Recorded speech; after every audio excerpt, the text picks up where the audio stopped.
பயன்படுத்தலாம் அப்படிங்கிற கருத்தை நீங்கள் சொல்லுங்கள். அது எல்லா ரமதான் சம்மந்தமான எல்லாத்தையும், ரமதான் ஸ்டார்டிங்கு எண்டிங்கு, ரமதான் சம்மந்தப்பட்ட அது குரானாக இருக்கலாம், சதக்காவாக இருக்கலாம், தனிப்பட்ட விஷயமாக இருக்கலாம், கடைசி 10 இருக்கலாம். இதையெல்லாம் தொகுத்து அழகாக புல்லட் பாயிண்ட் மாதிரி நீட்டாக தொகுத்து நீங்கள் கொடுங்க. நீங்கள் சொல்லதை வச்சு நாங்களும் கற்றுக்குறோம் இன்ஷா அல்லாஹ். அஸ்ஸலாமு அலைக்கும். உங்கள் டைம் ஸ்டார்ட்ஸ் நவ். படுத்துவது ஒரு இலக்காக வச்சுக்கணும். ரெண்டாவது தேவையற்ற விஷயங்கள் அனைத்தையும் தவிர்ப்பது. அது அனுமதிக்கப்பட்டதாக இருந்தாலும் ஹராம் செய்யக்கூடாதுங்கிறது கட்டாயம். அனுமதிக்கப்பட்ட விஷயங்கள் தேவையில்லாத குறைச்சிக்கிறது. மூணாவது குடும்பத்தினருக்கும் மேற்சொன்ன விஷயங்களை செய்கிறதுக்கு நம்மளும் உறுதுணையாக இருக்கிறது.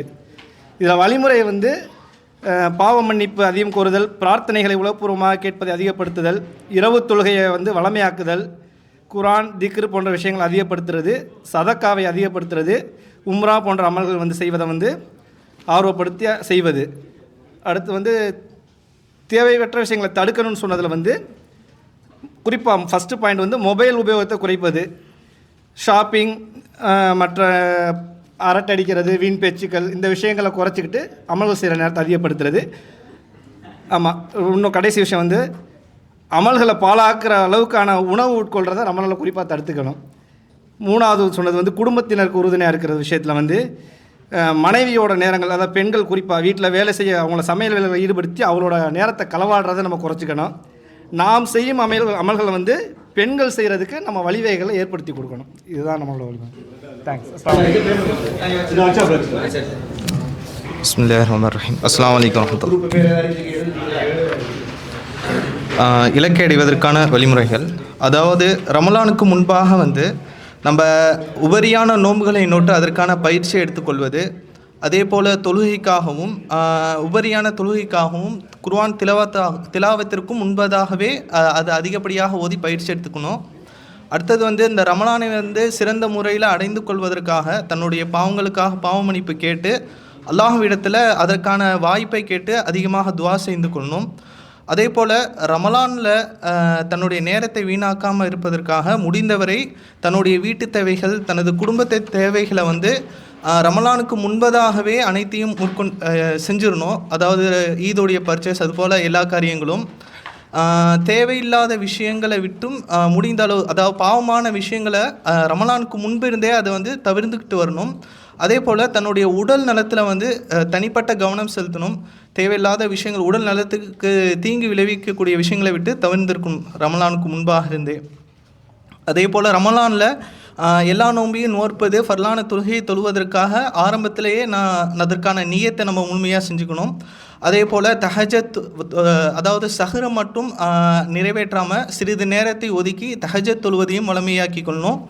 அதே போல் அதிகமாக சதக்கா செய்யணும். ஜக்காத்துடைய விஷயத்திலையும் கவனம் செலுத்தணும். தராவி தொழுகையை இமாமோட முழுவதுமாக நின்று தொழுவதற்கான முயற்சியை முற்றிலுமாக மேற்கொள்ளணும். குறைந்தது குர்ஆனை ஒரு முறையாவது ஓதி முடிப்பதற்கான நியத்தை மேற்கொள்ளணும். பாவமான விஷயங்களை விட்டும் தேவையற்ற விஷயங்களை விட்டும் முழுமையாக தவிர்த்திருக்கணும். முடிந்தால் உம்ரா செய்யணும். தூக்கத்தை குறைச்சி கொள்ளணும். அதே போல் சாப்பாட்டில் அளவுக்கு அதிகமாக எடுத்துக்கொள்வதை விட்டும் தவிர்த்து கொள்ளணும். தான் மட்டும் செய்யாமல் அதற்குரிய தனது குடும்பத்தார்களுக்கும் அதனை குறித்து ஆர்வம் ஊட்ட வேண்டும். இஃப்தாருடைய நேரத்தில் அந்த நோன்பு திறப்பதற்கான காரியங்களை அதிகமாக கவனம் செலுத்தாமல் துஆ செய்வதற்காக நேரத்தையும் அதிகப்படுத்தணும். கடைசி 10 லைலத்துல் கத்ரை தேடுவதற்காகவும் ஈத்திகாஃபில் கலந்து கொள்வதற்காகவும் முயற்சி செய்யணும். ரமலானுக்கு பிறகு 6 நோன்பு வைப்பதற்கும் முயற்சி செய்யணும். நம்ம ரமலானில் செய்த அந்த நற்காரியங்களை ரமலான் பிறகும் செய்வதற்கான முயற்சி செய்யணும். அஸ்ஸலாமு அலைக்கும் வரஹ்மத்துல்லாஹி வபரகாத்துஹு. நம்ம குரூப்பினுடைய லீடர் ஷேக் இக்பால் பாய் அவர்கள் எடுத்துக்கொண்ட தலைப்பு இந்த நோன்பின் மூலமாக நம்ம இறையச்சம் உடையவர் ஆகலாம் அப்படிங்கிறது தான் நம்மளுடைய டாப்பிக்கு.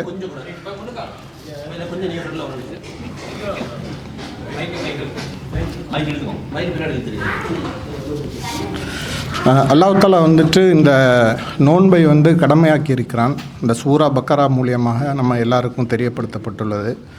அந்த நோன்பின் மூலம் முக்கியமாக நம்ம அடைய வேண்டியது இறையச்சம். இந்த இறையச்சத்தை அடைவதற்கான ஒரு சில வழிமுறைகள் தான் நம்ம இங்கே ஷேர் பண்ணுறோம். இன்ஷா அல்லாஹ் நம்ம எல்லாருமே வந்து வளமையாக தொழக்கூடிய நபர்களாக தான் இருப்போம். ஆனால் இந்த ரமதான் மாதத்தில் வந்து நம்ம தொழக்கூடிய தொழுகைகள் வந்து இந்த ஜமாத் தொழுகையில் தக்பீர் தஹரிமான்னு சொல்லுவோம். அதாவது இமாம் வந்து அல்லாஹு அக்பர்னு சொன்ன உடனே அந்த ஜாயின் பண்ணக்கூடிய அந்த 5 வேளை தொழுகையிலையும் வந்துட்டு நம்ம வந்து முற்படுத்துறதுக்கு முயற்சி செய்யணும். சுன்னத்தான தொழுகைகள் நம்ம வந்து கொஞ்சம் பொடுபோக்காக இருப்போம். அந்த சுன்னத்தான தொழுகைகள் வந்து நம்ம விடாமல் தொழுவதற்கு முயற்சி செய்ய வேண்டும். இது வந்து நம்மளுடைய இறையச்சத்தை அதிகப்படுத்துறதுக்கான ஒரு பாயிண்ட்டு. 2வது பாயிண்ட்டு, நம்ம வந்து வளமையாக குரான் ஓதுவோம். ஆனால் வந்து அதனுடைய மீனிங் வந்து படிக்காமல் அரபிக்கில் ஓதிட்டுருப்போம். ஸோ ஒரு சில வசனங்களை எடுத்து அந்த தப்சீரை வந்து நீங்கள் படித்து அந்த தப்சீரினுடைய மீனிங்கை வந்து நீங்கள் அண்டர்ஸ்டாண்ட் பண்ணிங்கன்னா அதன் மூலியமாக நம்மளுடைய இறையச்சம் வந்து அதிகமாகும். குரானுடைய வசனங்களை வந்துட்டு நம்ம மெமரைஸ் பண்ணியிருக்க மாட்டோம். அதுக்காக வந்து நம்ம கொஞ்சம் நேரத்தை வந்து மெமரைஸ் பண்ணுறதுக்காக திட்டமிடலாம். ஸோ இதன் மூலம் நம்ம இறையச்சம் அதிகமாகும். அதிகமாக வந்து உலக காரியங்களில் நம்ம வந்து இருப்போம். ஆஃபீஸ் வேலை, பின்ன வந்து ஷாப்பிங், அந்த மாதிரி. ஸோ அந்த விஷயங்களில் வந்து கொஞ்சம் ஷெட்யூலை வந்து நம்ம மாற்றி அதிகமாக வந்து குரான் அது சம்பந்தமான விஷயங்கள் இல்லை வந்து மார்க்க சம்பந்தமான விஷயங்களில் நேரத்தை வந்து ஈடுபடுத்துறதுக்கு முயற்சி செய்யலாம். அப்புறம் எல்லாருமே வந்து நம்ம ரமதானில் வந்து நோன்பு வச்சுட்டு டயர்டாக இருப்போம். கொஞ்சம் வந்து ஸ்லீப்பிங் வந்து அதிகமாக வரக்கூடிய காலங்களாக இருக்கும். ஸோ அதை வந்து அவாய்ட் பண்ணுறதுக்கு என்ன முயற்சிகள் அப்படிங்கிறத பார்த்து பகல் நேரத்தில் கொஞ்சம் ரெஸ்ட்டை அதிகப்படுத்தி இரவு நேர தொழுகைகளில் வந்து அதிகமாக வந்து ஈடுபடலாம் இன்ஷா அல்லாஹ். வீட்டில் வந்துட்டு பெண்களுக்கு தேவையான விஷயங்களில் வந்து நம்ம அவங்களுக்கு சப்போர்ட் பண்ணி அவங்களையும் வந்து நம்ம வந்து இந்த ரமதானில் வந்து நம்ம மாதிரியே வந்து அவங்களும் வந்து ஈக்குவலாக இபாபத்துகளில் கொண்டு வரதுக்கு முயற்சி செய்யணும். குழந்தைகள் வந்து வீட்டில் இருக்கும்போது அவங்களுக்கும் வந்துட்டு நம்ம இது சம்மந்தமான விஷயங்களை சொல்லி நோன்பு வந்து அதிகமாக வைக்கிறதுக்கு ஊக்கப்படுத்தணும். இறையச்சத்தினுடைய அடுத்த விஷயம் வந்து நிறைய சகோதரர்கள் இத்திகாஃப் சம்மந்தமான விஷயங்கள் தெரிஞ்சிருப்பாங்க. ஆனால் வந்து முயற்சி எடுத்திருக்க மாட்டாங்க. அந்த கடைசி 10 நாளில் வந்து முழுமையான 10 நாள் இல்லைன்னா கூட அட்லீஸ்ட் வந்து ஒரு 2 நாள் 3 நாளாவது வந்து ட்ரை பண்ணலாம் இத்திகாஃபுங்கிற நியத்தில். ஸோ அதன் மூலியமாக நம்மளுடைய இறைச்சம் அதிகமாகும். எல்லாவற்றுக்கும் மேலே வந்து நம்ம வந்து சாதாரணமான நபர்கள் நிறைய விஷயங்களை வந்து தவறுகள் செய்வோம். அந்த தவறுகளுக்காக வந்து அதிகமாக பாவ மன்னிப்பு தேடக்கூடிய நபர்களாக நம்ம இருக்கணும். ஸோ இந்த ரமதான் வந்து நல்ல விதமாக நம்ம அடைந்து ஈதுல் ஃபித்தருக்கு அப்புறம் உள்ள இந்த ஷாபான் மாதத்துலேயும் வந்து நோன்புகளை வைத்து நம்ம வந்து இன்ஷா அல்லாஹ் முடிக்கணுங்கிறது நம்மளுடைய தலைப்பாக இருக்குது. பிஸ்மில்லாஹிர் ரஹ்மானிர் ரஹீம். அல்ஹம்துலில்லாஹி ரப்பில் ஆலமீன். ஸலாத்து வஸ்ஸலாமு அலா அஷ்ரஃபில் அன்பியாஇ வல் முர்சலீன் வ அலா ஆலிஹி வ ஸஹ்பிஹி வ மன் தபிஅஹும் பி இஹ்சானின் இலா யௌமித்தீன். அஸ்ஸலாமு அலைக்கும் வ ரஹ்மத்துல்லாஹி வ பரகாத்துஹு. என்னோட குரூப் டீம் பேர் வந்து ஹிதாயத் டீம். அதில் தலைவர் வந்து இல்ஹாம் அங்கல். அப்போ நாங்கள் நோம்பில் அடையக்கூடிய பயன்களை பற்றி பார்த்தோம்னா, அதாவது 1வது சொல்லையிலும் இறை தொடர்பு, அல்லாஹுடைய நெருக்கம், அதே போல் இறையச்சம். குர்ஆனில் அல்லாஹ் சொல்லுகிறான், லஅல்லக்கும் தத்தகுன். நோன்புடைய பிரதானமான ஒரு நோக்கம், இலக்கு என்னண்டா இறையச்சம், அல்லாஹ்வின் நெருக்கத்தை, பயபக்தியை பெறுதல். அதே போல் வந்து குர்ஆனை அதிகமாக ஓதும் பாக்கியம் கிடைக்கிறது. அதாவது நான் நோன்புரை தொடர்ந்து குர்ஆனை ஒவ்வொரு முறையும் ஒரு 2 முறை 3 முறைன்னு முடிக்கக்கோலே அந்த பாக்கியம், அந்த பழக்கம் வந்து தொடர்ந்து நோன்பு பிறகும் எங்களுக்கு அந்த பழக்கத்தை தொடர்ந்து கொள்ள இயலும். அதே போலத்தான் இரவு நேர தொழுகைக்கான பயிற்சி. அதாவது நாங்கள் நோம்பில் ஒவ்வொரு நாளும் ராவில கியாமுல் லைல் தராவின்னு தொடர்ந்து தொழுது வரோம். அந்த பழக்கத்தை நோம்புக்கு பிறகும் இன்ஷா அல்லாஹ் நாங்கள் தொடர்ந்தும் அதை பேணிக்கொள்ளணும் இந்த டைம் சொல்லிக்கொள்கிறேன். அதே போல் அதிகமாக சதக்கா செய்யும் பாக்கியம் எங்களுக்கு பழகிக்கொள்ள இயலும். அதே போல் பொறுமைக்கான பயிற்சி. அதே போல் நாங்கள் தவிர்க்க வேண்டிய சில விஷயங்களை பார்த்தோம்னா, பாவச் செயல்கள், அதாவது வீண் விளையாட்டுக்களில், அதாவது கேலி கூத்துகளில், திரைப்படம் பார்க்குற, பாட்டு கேட்குற, வீண் பேச்சுக்கள், அதிலிருந்து முழுமையாக எங்களுக்கு இந்த நோம்பின் மூலம், இந்த ரமலான் மூலம் எங்களுக்கு முழுமையாக தவிர்த்து கொள்ள இயலும். அதே போல் நாங்கள் ஒரு டைம் டேபிள் ஒன்று போட்டுக்கொள்ளணும். இந்த நோன்பை எப்படி கழிக்கிறேன் உதாரணமாக சொல்ல போனால் சஹர் நேரம் எழும்பின உடனே ஒரு 2 ரகாத் அல்லது 4 ரகாத் தஹஜ்ஜுத் தொழுகிறது. அதே போல் சஹர் உணவு எடுத்துக்கொண்டு ஃபஜர் தொழுகைக்கான அதான கேட்டது போகிறோம். ஃபஜருடைய சலாத்தை ஜமாத்தோட தொழுகிறது. அது மட்டும் இல்லை 5 நேர தொழுகையும் முழுமையாக ஜமாத்தோட கலந்து தொழுகிறத நிறைய சிறப்பு மிகி ரமலான்ற இன்னும் ஸ்பெஷல். அதே போல் குர்ஆனை வந்து ஒரு அரை ஹவர் சுபகுக்கு போகிறோம், ஒரு 20 மினிட்ஸ் இல்லை 30 மினிட்ஸ் தொடர்ந்து ஓதி வர அந்த பழக்கத்தை எடுத்துக்கொள்கிறது. அதே போல் தான் பகல் நேரத்தில் வந்து நான் என்ன வேலை பழுகள் இருந்தாலும் தொடர்ந்தும் எங்களுடைய நாவுகள் திக்கிற அவுராத்களை தொடர்ந்தும் வச்சுக்கொள்கிறது. அல்ஹம்துலில்லாஹ், சுப்ஹானல்லாஹ், அல்லாஹு அக்பர் போன்ற திக்கர்கள். அதே போல் இஃப்தாருக்கு முன் ஒரு 10-15 நிமிடம் ஒரு நேரத்தை ஒதுக்கி துவாக்காக வச்சுக்கொள்கிறது. அதே போல் இஷா தொழுகையை தராவி தொழுகையை முழுமையாக ஜமாத்தோட கலந்து முழு பயனையும் பெற்றுக்கொள்கிறது. அதே போல் இரவு சிறிது நேரம் தூங்குவதற்கு முன்னால் ஒரு 10 நிமிஷம் இல்லாட்டி ஒரு 15 மினிட்ஸ் எடுத்துக்கொண்டு நான் ஒரு சுய முஹாசபா ஒன்று செஞ்சுக்கொள்கிறது. சுய மீள் திருத்தம். நான் இன்றைக்கி இந்த நாளில் என்ன தவறுகள் விட்டேன், நாளைக்கு அதை திருத்தி எப்படி என்ன அடுத்த நோன்பை வந்து சிறப்பாக்கி கொள்ளலும் போன்ற சுய முஹாசபாவை செஞ்சு கொள்வது. அதே போலத்தான் நாங்கள் குடும்பத்துடன் இருந்த ஒரு டிஸ்கஷன் ஒன்று மாதிரி போடணும். தொடர்ந்து ஒவ்வொரு நாளும் இல்லாட்டியும் ஒரு 2 நாளைக்கு ஒருக்கா சரி இந்த எங்களோட இபாதத்துக்களை எப்படி கூட்டிக் கொள்ளலும், எங்களோட ரமலான் ஒவ்வொரு நாளையும் எப்படி அடுத்தடுத்த நாளை சிறப்பாக்கி கொள்ளலும் போன்ற விஷயங்களை டிஸ்கஸ் பண்ணலாம். அதே போல தான் நாங்கள் தொடர்ந்து குர்ஆன் ஓதி வரோம். அப்போ குர்ஆன் பாடமாக்குற சில பேர் இருப்பாங்க. அப்போ அவங்களும் தொடர்ந்து பாடமாக்கி கொள்ளையிலும். அதே போல் ஏற்கனவே சகோதரன் ஞாபகப்படுத்தின மாதிரி தஃப்சீர்களை வாசித்து கொள்ளையிலும்.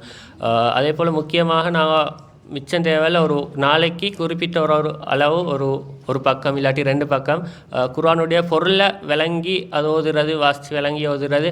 அது இன்னும் எங்களுக்கு குர்ஆனை பற்றி ஒரு அறிமுகம் உண்டு, விளங்குறதுக்கான ஒரு பெரிய உதவியாக திறவுகோல் ஆயிக்கும் குர்ஆனை விளங்கி கொள்றதுக்கு. அதே போலத்தான் நாங்கள் தவிர்க்க வேண்டிய சில விஷயங்கள் பார்த்தோம்னா வந்து பொதுவாக சமூக வலைத்தளங்கள்ற எல்லாரும் ஃபோன் யூஸ் பண்ணுற, அப்போ சமூக வலைத்தளங்கள்ற மிச்சம் எங்களோட நேரத்தை ஈடுபடுத்தி கொள்ளாமல் அதுலேருந்து தவிர்ந்து பொய் சொல்கிறல், புறம் பேசுதல், அது போன்ற பாவங்கள் இருந்து தவிர்த்து கொண்டோம்னா இந்த நோன்பை இன்ஷா அல்லாஹ் முழுமையாக எங்களுக்கு பயன்படுத்தி பாக்கியவான்களாக ஆகிக்கொள்ள என்று முடிச்சுக்கொள்கிறேன். அஸ்ஸலாமு அலைக்கும். நம்மளுடைய குரூப் வந்து தலைவர் அப்துல் ரஹ்மான், அவர் நம்மளை அனுப்பிவிட்டார் இங்கே சொல்கிறேன். ஆக்சுவலாக எங்களுடைய ஒரு இலக்கு வந்து என்ன வச்சுருக்கோன்னா, ரமதானில் வந்து செய்யக்கூடிய எந்த அமல்களையும் அதை கண்டினியூவாட்டு நம்ம ரமதான் முடிந்த பிறகும் அதை கண்டிப்பாக செய்யணும், அதை ஃபாலோ பண்ணணும். இதுதான் இலக்கு. என்ன அதை நிறைய ஆக்டிவிட்டீஸ் என்னெல்லாம் செய்கிறோமோ அதை ரமதான் முடிந்த பிறகும் நம்மளுடைய வாழ்நாள் முழுவதும் அதை கொண்டு வரணுங்கிறது தான் இலக்கு. அது தக்குவா இருந்தாலும் சரி, நீங்கள் தொழுகிறதா இருந்தாலும் எதாக இருந்தாலும் சரி, என்னென்ன அமல்கள் செய்கிறோமோ அந்த அமல்களை வந்து வாழ்நாள் முழுவதும் கொண்டு வரணும். நாம் மட்டும் இல்லாமல் நம்ம குடும்பத்தோடு நம்ம பிள்ளைகள் கூட ஃபேமிலி எல்லாருக்கும் சேர்த்து அதை வந்து நடைமுறைப்படுத்தணும் அப்படிங்கிறது தான் ஒரு இலக்கு. அதில் பார்த்திங்கன்னா ஃபஸ்ட்டு அதை எப்படி கொண்டு வரணுங்கிற செயல்முறையில் வந்து இப்போ குர்ஆன் ஓதுறது. குர்ஆனை ஓதும்போது நம்ம புரிஞ்சு அதை ஓதணும். சாதாரணமாக அப்படி ஓதிக்கிட்டே இல்லாமல் புரிஞ்சு ஓதணும். புரிஞ்சு ஓத மட்டும் இல்லாமல் அதை வந்து இந்த ரமதானில் வந்து அட்லீஸ்ட் ஒரு சூறாவது நம்ம வந்து முடிக்கணும், மனனம் பண்ணணும், மெமரைஸ் பண்ணி அடுத்த ரமதான் முடிஞ்சு போகும்போது அடுத்த ஒரு சூறாவை மனனம் பண்ணணுங்கிற ஒரு நியதோடு நம்ம செய்யணும். இப்போ இந்த ரமதானில் ஒரு சூறா நீங்கள் வந்து பண்ணிங்கன்னா அதோடு விட்டுடாமல் அதை ரிவைஸ் பண்ணிக்கிட்டு புதுசாக உள்ள சூறாவையும் நம்ம வந்து ரமதான் முடிந்த பிறகும் அதை நம்ம கொண்டு வரணும். இது நம்ம மட்டும் இல்லாமல் நம்ம ஃபேமிலியோடு சேர்ந்து அதை செய்யணும். அப்புறம் 2வது வந்து அப்புறம் தொழுகை வந்து நம்ம வந்து பொடுபோக்காக இல்லாமல் 5 நேரம் தொழுகையும் கரெக்டான டைமில் போகணும். அப்புறம் இரவு நேரம் தொழுகையிலிருந்து நம்ம வந்து கொஞ்சம் கான்சன்ட்ரேட் பண்ணி அதையும் நம்ம பேனிக்ஸ் அதை தொழுது கொள்ள வேண்டும். அப்புறம் வந்து 2வது இப்போ இந்த பொய் புறம் பேசுகிறது, அப்புறம் வந்து தீய சொற்கள், கோல், பொறாமை ஆகியவற்றிலும் ரமதானில் மட்டும் இல்லாமல் அதை வந்து நம்ம மற்ற நாள்களிலும் அதை வந்து நம்ம அதை வந்து பேணிக்கொள்ள வேண்டும். அப்போ சக்காத் வந்து நம்ம வந்து ரமதானில் மட்டும் கொடுக்குறோம். சதக்கா வந்து நம்ம வாழ்நாள் மூலம் கொடுக்குறோம் அப்படிங்கிற ஒரு இதில் வைக்கணும். அது மட்டும் இல்லாமல் நம்மளால் வந்து பொருள்கள் மூலம் செய்ய முடியாமல் இருந்தாலும் நம்மளால் முடிந்த அளவுக்கு நம்ம செயல்முறைகளை வச்சு மற்றவங்களுக்கு எந்த விதமான ஹெல்ப் எதாவது பண்ணுறதா கூட அதை வந்து நம்ம வாழ்நாள் முழுதும் அதையும் பயன்படுத்தி கொள்ள வேண்டும். அது பாவ மன்னிப்பு தேடுதல். அதாவது அதிகமாக ரமதானில் வந்து நம்ம பாவ மன்னிப்பு தேடுவோம். அது மட்டும் இல்லாமல் நம்ம வந்து செய்யக்கூடிய பாவங்களை வந்து மீண்டும் அந்த பாவங்கள் நம்ம செய்யாமல் இருக்கணுங்கிறத ஒரு உறுதி கொண்டு அதை வந்து பயன்படுத்தி கொள்ள வேண்டும். அப்புறம் வந்து அடுத்த வேறு நேரத்தை வீணடிக்கக்கூடிய செயல்கள், அதாவது மீடியா, அப்புறம் சோசியல் மீடியா, தொலைபேசியிலேருந்து அதிகமாக செய்கிறது, அது தேவையற்ற பேச்சுக்களை வந்து மற்றவங்களோட பேசிகிட்டு இருக்கிறது, அடுத்தவங்கள பற்றி ஒருவராக பேசிகிட்டு இருக்கிறது, இதெல்லாம் நம்ம வாழ்நாள் முழுதும் அதை வந்து செய்யக்கூடாதுங்கிறத ஒரு உறுதிப்படுத்திக் கொள்ள வேண்டும். அப்புறம் நம்ம செய்யக்கூடிய செயல் எல்லாமே அல்லாஹ்க்காக செய்கிறோம். எந்த ஊரில் நம்ம செய்தாலும் சரி, எந்த செயல்கள் நம்ம செஞ்சாலும் சரி, நம்ம வந்து அல்லாஹ்க்காக நம்ம செய்கிறோம். இக்லாஸோடு தக்குவாடி செய்யணுங்கிறது செய்ய வேண்டும். அப்புறம் பிரார்த்தனை மற்றும் துவாக்களுடன் அல்லாஹ்வை அதிகமாக நெருக்கத்தோடு செய்து கொள்வது. அப்புறம் ரோமில் வந்து மெயினாக வந்து எல்லாருமே என்ன செய்கிறோம், சாப்பாடு காலையில் அப்புறம் நிறைய சகரில் வந்து நிறைய சாப்பிட்றோம். அப்புறம் நோன்பு தொடர்ந்ததுக்கப்புறம் நிறைய சாப்பிட்றோம். இந்த மாதிரிலாம் இல்லாமல் நம்ம உணவுகளை குறைச்சிக்கிட்டு, அப்புறம் மேலும் அந்த வீட்டில் உள்ளவங்க ஃபேமிலிகளுக்கு அவ்வளோ அதிகமாக தொந்தரவும் அவங்க நேரத்தையும் வந்து நம்ம உணவுகளை கழிக்காமல் நம்ம என்ன செய்யணும், அவங்களுக்கு இபாத் செய்யக்கூடியான ஒரு டைமை அவங்களுக்கு கொடுக்கணும். அப்புறம் குடும்பத்தோடு இருந்து குர்ஆன் மற்றும் ஹதீஸ்களை பகிர்ந்து கொள்ள வேண்டும். நம்ம மட்டும் செய்யாமல் அவங்கள ஒரு டைம் ஏதாவது ஒரு மகரிப்பில் ஒரு டைம் எடுத்துக்க வேண்டியது, இல்லைன்னா மகரிப்புக்கு அப்புறமோ இல்லை தராவியாக தொழுதுட்டு வந்ததுக்கப்புறமோ எல்லாம் உட்கார வச்சு குர்ஆனில் வச்சு நம்ம ஒரு ஆட்கள் எல்லாம் குர்ஆனை ஓதி அதுக்குண்டான அர்த்தங்களை அவங்கள விளங்க செய்ய சொல்லணும். அப்புறம் அவங்கள வந்து நம்ம ஒரு வசனம், அதாவது டார்கெட் வச்சுக்கலாம், ஒரு நாளைக்கு ஒரு வசனம், இல்லை ஒரு வக்துக்கு ஒரு வசனம் அப்படிங்கிற மாதிரி மெமரைஸ் பண்ணுற மாதிரி பிளான் பண்ணி அவங்களையும் சேர்த்து நம்மளோட இதில் இபாதத்தில் ஈடுபடுத்த சொல்ல வேண்டும். அப்புறம் தூங்கும்போதுக்கு முன்னாடி நம்ம இன்றைக்கி என்னென்ன செஞ்சோம் அப்படிங்கிறத ஒரு ரிவ்யூ, அதாவது செல்ஃப் ரிவ்யூ மாதிரி ஒன்று போட்டுக்கிட்டு நம்ம எதை விட்டுருக்கோம், இல்லைன்னா நம்ம நாளைக்கு எதை செய்யணும், என்ன மாதிரி பிளான் பண்ணணும் அப்படிங்கிறத பார்த்துக்கிடணும். முக்கியமாக ஒரு அது நம்ம டைம் டேபிள் சொன்ன மாதிரி ஒரு டைம் டேபிள் போட்டு என்னென்ன ஆக்டிவிட்டீஸை நம்ம எப்போ செய்கிறோம் அப்படிங்கிறது செய்கிறோம். குர்ஆன் ஓதுறதுக்கு ஒரு சின்ன ஹிண்ட்ஸ் என்னென்னா, அட்லீஸ்ட் வந்து நம்ம ஒரு 3 குர்ஆனாவது முடிக்கிற மாதிரி நியத்து வைங்க. ரொம்ப ஈஸியான டெலாக். எப்படின்னா, ஒவ்வொரு வக்துக்கு முன்னாடியே ஒரு 5 பேஜ் இல்லை 6 பேஜ் முடித்தா ஒரு வக்துக்கு கூட நம்ம தவறாமல் வந்து ஒரு 6 பேஜ் நீங்கள் பண்ணிங்கன்னா, முன்னுக்கு ஒரு 6 பேஜ் பின்னுக்கு ஒரு 6 பேஜ் பண்ணிங்கன்னா கண்டிப்பாக 3 குர்ஆன் நீங்கள் முடிச்சிடலாம். அதாவது ஒரு வக்துக்கு போகும்போது கிட்டத்தட்ட ஒரு நாளைக்கு ஒரு 30-40 பக்கம் பேச வரைக்கும் வந்துடும். அது வந்துட்டிங்கன்னா நீங்கள் கண்டிப்பாக ஒரு ரமதானில் வந்து 3 குர்ஆன் கண்டிப்பாக முடிக்கலாம். நீங்கள் அதை டார்கெட் பண்ணி பாருங்கள். ஏன்னா இது கண்டிப்பாக முடியாது. என்னுடைய எக்ஸ்பீரியன்ஸ் சொல்கிறேன், நம்ம ஒரு 3 குர்ஆன் டார்கெட்டாக முடிச்சிடலாம். ஸோ அது வந்து நீங்கள் என்ன கரெக்டாக என்ன பண்ணால் ஒவ்வொரு வக்துக்கும் முன்னாடியும் ஒரு 6 பேஜ் ஒரு 10 பேஜ் டார்கெட் பண்ணுங்கள். ஒரு 6 பேஜ்னா கூட முடிச்சிடலாம். இன்ஷா அல்லாஹ் துஆ செய்யுங்க. இன்ஷா அல்லாஹ். அஸ்ஸலாமு அலைக்கும் வஸ்ஸலாத்து வஸ்ஸலாமு அலா ரசூலில்லாஹ் வபாத். கண்ணியத்திற்குரிய சகோதரர்களே, ரமலான் மாதத்தினுடைய இலக்காக எங்களுடைய அணியின் சார்பாக முதலாவதாக உள்ளத்தை தயார்படுத்துவது. உள்ளத்தை வந்து அந்த காலத்தில் நாம் அமல்கள் இபாதத்துக்கள் மூலமாக நன்மையை அடைந்து கொள்ள வேண்டும் என்ற அந்த உள்ளத்தை தயார்படுத்தக்கூடிய ஒரு நிலையை நாம் அடைந்து கொள்வது முதலாவது இலக்கு. இரண்டாவதாக தௌபா செய்வது, இஸ்திக்ஃபார் செய்வது. அதாவது ஏனைய காலங்களில் நாம் செய்த தவறுகளுக்கு தௌபா செய்துவிட்டு அதன் மூலமாக இந்த ரமலானை அடைந்து ஏனைய காலங்களில் அந்த தவறு நம் மீது மீண்டும் நிகழாத வண்ணம் அதிலிருந்து நம்மை தற்காத்து கொள்வது என்ற இலக்கு. மூன்றாவதாக ஒட்டுமொத்தமாக அனைத்து அமல்களையும் முழுமையாக செய்வதன் மூலமாக இறையச்சத்தை அடைவது ஒரு மிக முக்கியமான ஒரு இலக்காக இந்த ரமலானை நாங்கள் இலக்காக அடைய வேண்டும் என்ற அந்த எண்ணத்தோடு இதில் செய்ய வேண்டிய சில திட்டமிடல்கள் என்னவென்றால், முதலாவதாக ஏனைய காலங்களில் நாம் சஹருடைய நேரத்தை பயன்படுத்துவது மிக குறைவு. அந்த நேரத்தில் நாம் உறங்கியிருப்போம், ஃபஜ்ருக்காக வேண்டிதான் எழுவோம். ஆனால் ரமலானை பொறுத்தவரையில் சஹருடைய நேரம் என்பது அனைவரும் அடையக்கூடிய ஒரு நேரமாக இருப்பதால் அந்த நேரத்தை நாம் அதிகமாக துவாக்களில் ஈடுபதன் மூலமாக அல்லாஹ்விடத்திலே அந்த ஏற்றுக்கொள்ளக்கூடிய அந்த நிலையை இருப்பதால் அல்லாஹ் அந்த துவாவை அங்கீகரிப்பதால் அந்த நேரத்தை நாம் துவாவில் கழிப்பது. முத்தாய்ப்பாக ஏனைய நம்முடைய உம்மத்துக்கள் அனைவர்களுக்காகவும் அந்த நேரத்தை நாம் பயன்படுத்தி துவா செய்வது. இரண்டாவதாக தொழுகையை பொறுத்தவரையில் ஆரம்பத்தில் நம்ம கடந்த ரமலானிலிருந்து படிப்படியாக பார்த்திங்கன்னாக்கா நம்முடைய சஃப் வந்து முதலாவது சஃப், இரண்டாவது சஃப், மூணாவது சஃப், அப்புறம் லேட் ஆகும். ஆனால் இந்த ரமலானுடைய காலத்தை பொறுத்தவரையில் இன்னும் சவுதி அரேபியாவை பொறுத்தவரையில் 8 மணி நேரம்ங்கிறது 6 மணி நேரமாக குறைக்கப்படுது வேலை காலமே. அப்போது அமல் இபாதத்துக்களுக்கு அதிக முக்கியத்துவம் தரக்கூடிய ஒரு நாடாக இந்த நாடு இருந்து கொண்டு இருக்கிறது. எனவே தொழுகைக்கு விரைவாக முன்கூட்டியே இமாம் ஜமாத்தோடு இமாமுக்கு நெருக்கமாக நின்று தொழக்கூடிய அந்த பயிற்சியை நாம் ஒவ்வொரு தொழுகையிலும் நம்மை தயார்படுத்தி கொள்ள வேண்டும். மூன்றாவதாக அல் குரானை இலக்கு வைத்து ஓதுவது. அல் குரானை இலக்கு வைத்து ஓதுவது என்றால் ஒரு ஜுஸு வந்து 20 பக்கங்கள் கொண்டது. அப்போ ஒரு தொழுகையில் நீங்கள் 4 பக்கம் ஓதுனீங்கன்றாக்கா 20 பக்கத்தை நீங்கள் ஃபர்லான தொழுகைகளை நீங்கள் நடைமுறைப்படுத்தும் பொழுதே ஒரு குரானை முடிச்சிடலாம். இதற்கடுத்து உங்களுக்கு எக்ஸ்ட்ரா எவ்வளோ நேரம் இருக்குது? டியூட்டி நேரம் போக அதுக்கடுத்து இரவு நேரங்கள் இருக்கிறது. ஒரு குறைந்தபட்சம் 3லிருந்து 5 முறை குரானை ஓதுவதற்கான ஒரு இலக்கை நாம் நிர்ணயித்து கொள்ளலாம்.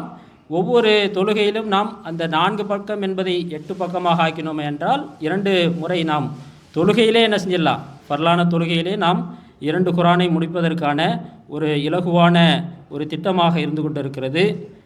நான்காவதாக காலை மாலை திக்ருகளை தவறாமல் ஓதுவது. இன்னும் சொல்லப்போனால் நமக்கு அதிகமான துவாக்கள் இன்னும் மனனம் இல்லாமல் இருக்கும். ஆனால் இந்த காலத்தை நாம் பயன்படுத்தி கொண்டு சின்ன சின்ன துவாக்களை நாம் என்ன செஞ்சுக்கலாம்? மனனம் செய்து கொள்ளலாம். அதற்கு இலகுவான ஒரு வழி என்னென்னா ஒவ்வொரு நாளும் ஒரு துவாவை மனனம் செய்வது. நம்முடைய திட்டமிடலில் என்ன இருக்கணும்டா ஒவ்வொரு சின்ன சின்ன துவாக்களை நாம் ஒவ்வொரு நாளும் மனனம் செய்து கொண்டால் 30 துவாக்களை நாம் என்ன செஞ்சிடலாம்? அந்த மாதத்தில் நாம் அடைந்து கொள்ளலாம். ஐந்தாவதாக பார்த்தீங்கன்னாக்கா வீணான காரியங்கள், மார்க்கத்திற்கு புறம்பான காரியங்கள், பிறரை பற்றி பேசக்கூடிய அந்த விஷயங்களை விட்டும் நாம் தவிர்ந்து அந்த நேரத்தை நாம் அமல் இபாதத்துகளில் பயன்படுத்துவது. ஆறாவதாக எல்லாரும் சொன்னது மொபைல் என்ன செய்யணும்? நம்மை விட்டும் தூரமாக்கி கொள்வது. ஏழாவதாக லுஹா தொழுகை தொழாதவர்கள் இந்த காலத்தில் என்ன செய்யணும்? அதற்கான பயிற்சியை நாம் எடுத்துக்கொள்ளலாம். எட்டாவதாக இஃப்தாருக்கு பார்த்திங்கன்னாக்கா மிகப்பெரிய ஒரு நேரத்தை அதற்கு நம்ம செலவு பண்ணிக்கிட்டு இருக்கோம். 1 மணி நேரம் 2 மணி நேரம் அங்கே போகலாமா இங்கே போகலாமான்னு சொல்லி அந்த நேரத்தை நம்ம செய்யலாம். குரான் ஓதலாம், திக்ர் செய்யலாம், இன்ன பிற அமல்களில் ஈடுபடலாம். 9வதாக சதக்காக்கள் செய்வது. ஜக்காத்து அது வந்து நடைமுறைப்படுத்துகிறவங்க நிறைய பேர் இருக்காங்க. சதக்காவை இந்த மாதத்தில் நம்ம என்ன செய்யலாம்? திட்டமிட்டு இந்த மாதம் சிறப்புக்குரிய மாதம் என்பதால் அதிகமாக சதக்காவை இந்த மாதத்தில் செய்வதற்கு நாம் முயற்சி செய்வது. கடைசியாக இரவு காலங்களை, ரமலானுடைய மிக முக்கியமான இரவு காலங்களை நாம் அமல் இபாதத்துகளில் ஈடுபடுத்தி கொள்ள முயற்சிப்பது. அதிலும் குறிப்பாக கடைசி 10 இரவுகள், அதிலும் குறிப்பாக ஒற்றைப்படை இரவுகளை நாம் எந்த காரியத்திலும் ஈடுபட்டு விடாமல் நின்று வணங்குவது, குரான் ஓதுவது, மனனம் செய்வது என்ற அந்த அமல்களின் மூலமாக அதை உயிர்ப்பிக்கக்கூடிய அந்த பாக்கியத்தை நமக்கு வழங்க வேண்டும் என்ற பிரார்த்தனையோடு முடித்துக் கொள்கின்றேன். அஸ்ஸலாமு அலைக்கும் வரஹ்மத்துல்லாஹ். அதாவது ரமலான் மாதத்தின் முக்கிய இலக்குகள் அப்படின்ட்டு ஒரு 5 பாயிண்ட்டை நம்ம பாயிண்ட் அவுட் பண்ணியிருக்கோம். அதில் முதல் வந்து அப்படின்னா என்ன அப்படின்னா இறையச்சத்தை பெறுவது. ஏன்னா நோன்புடைய நோக்கமே என்ன அப்படின்னு சொன்னால் அது இறையச்சத்தை பெறுறது தான். ஏன்னா குர்ஆன்ல அல்லாஹ் தெளிவாக சொல்லிட்டான். அதை எப்படி பெறுறது அப்படின்னு சொன்னோம் அப்படின்னா உடலும் உள்ளமும் அனுமதிக்கப்பட்ட விஷயங்களிலிருந்து அல்லாஹ்விற்காக விலகி வணக்க வழிபாடுகளில் ஈடுபடுவதன் மூலம் இறையச்சத்தை பெறலாம். ஏன்னு சொன்னால் இன்றைக்கி வந்து நம்ம பசியாக, அதாவது என்ன சொல்கிறது, பசியில் இருப்போம், இன்னும் என்ன சொல்கிறது, ஒவ்வொரு விஷயங்கள் இந்த மாதிரி விஷயங்களை தவிர்த்து நம்ம அமல்கள் செய்யும் பொழுது என்ன அப்படின்னு சொன்னால் நம்மளால் இறையச்சத்தை பெறுவதற்கு ஈஸியாக இருக்கும். அதுக்கு என்ன அப்படின்னு சொன்னால் அது கீழே ஒரு சில வழிகள் இருக்குது. அதிகமாக பாவ மன்னிப்பு தேடுவது. ஏன்னா ரமலான் மாதம் அப்படிங்கிறது என்ன அப்படின்னு சொன்னால் பாவ மன்னிப்பிற்கு உண்டான மாதம். அதனால் அதிகமாக நம்ம வந்து இஸ்திஃபார் செய்வது, பாவ மன்னிப்பு தேடுவது, கிடைக்கக்கூடிய நேரங்களில் எல்லா நேரங்களையும் முடிஞ்ச அளவுக்கு நம்ம ட்ரை பண்ணுவது. அதே போல் நஃபிலான வணக்கங்கள், அதாவது சுன்னத்தான வழக்கங்களை வளமைப்படுத்துறது. இது எல்லாமே என்ன அப்படின்னு சொன்னால் ரமலான் அல்லாத காலங்களையும் நம்ம நிறைவேற்றணும் அப்படிங்கிற ஒரு எண்ணத்தோடு இது எல்லாத்தையும் செய்யணும். அப்படி செஞ்சோம் அப்படின்னு சொன்னால் இந்த ஒரு மாதம் ஃபுல்லாக நம்ம கண்டினியூவாக செய்யும் பொழுது மற்ற நாட்களிலையும் அதாவது மற்ற மாதங்களிலும் அது செய்வதற்கு ஈஸியாக இருக்கும். அது என்ன அப்படின்னு சொன்னால் இரவு தொழுகை, அதாவது தஹஜத்துடைய தொழுகை, காலை மாலை திக்ரு, அதே மாதிரி பார்த்திங்க அப்படின்னு சொன்னால் குர்ஆன் திலாவத் செய்கிறது, அதே மாதிரி சுன்னத்தான தொழுகைகள், அதாவது 12 ரக்காயத்து இருக்குது பார்த்தீங்களா, அந்த 12 ரக்காயத்தை முடிஞ்ச வரையும் நம்ம என்ன பண்ணுறதுன்னா வளமைப்படுத்துகிறது இந்த ஒரு மாதம் ஃபுல்லாக. இது என்ன ஆகும் அப்படின்னு சொன்னால் நம்மளுக்கு வரக்கூடிய அடுத்த ஒவ்வொரு மாதங்களையும் அது நம்மளுக்கு செய்வதற்கு ஈஸியாக இருக்கும். அதே மாதிரி லுஹா தொழுகையில் பேணுதலாக தொழுவது, அதே போல் சதக்கா செய்வது, அதாவது அதிகமாக சதக்கா செய்வது எப்படி அப்படின்னு சொன்னால் மற்ற மாதங்களை விட இந்த மாதத்தில் அதிகமாக நம்மளை தேடி வரும், நிறையா உதவிகள் நிறையா விஷயங்கள் நம்மளை தேடி வரும். அதை எல்லாத்தையும் முடிஞ்ச வரைக்கும் நம்ம நிறைவேற்றுவதற்கு முயற்சி செய்கிறது. அதே போல் கடைசி 10 பார்த்தீங்க அப்படின்னு சொன்னால் லைலத்துல் கத்ருடைய இரவை அடைவதற்கு முயற்சி செய்கிறது. அதுக்கு என்ன அப்படின்னு சொன்னால் ஈத்திகா போன்ற அதாவது நியத்து வச்சு அந்த அமல்களில் ஈடுபடுவதற்கு முயற்சி செய்கிறது. அதே போல் மொபைலிலிருந்து விலகி இருத்தல் என்ன அப்படின்னு சொன்னால் நம்ம இந்த விஷயங்களை முடிஞ்ச வரையும் மொபைலில் செய்கிறது. அதாவது என்ன அப்படின்னு சொன்னால் குர்ஆன் ஓதுறது, அதாவது துவாக்கள் ஓதுறது, இது போன்ற விஷயங்கள்லாம் நம்ம மொபைலில் செஞ்சோம் அப்படின்னு சொன்னால் அடுத்து வரக்கூடிய காலகட்டங்களையும் அல்லாஹ் நாடுனா அதுலேருந்து விலகி இந்த மாதிரி விஷயங்களுக்கு பயன்படுத்துவோம் இன்ஷா அல்லாஹ். இந்த நோக்கத்திற்காக முடிஞ்ச வரையும் நம்ம செய்கிறது இன்ஷா அல்லாஹ். அஸ்ஸலாமு அலைக்கும் அஸ்ஸலாமு அலைக்கும் வரஹ்மத்துல்லாஹி வபரகாத்துஹு.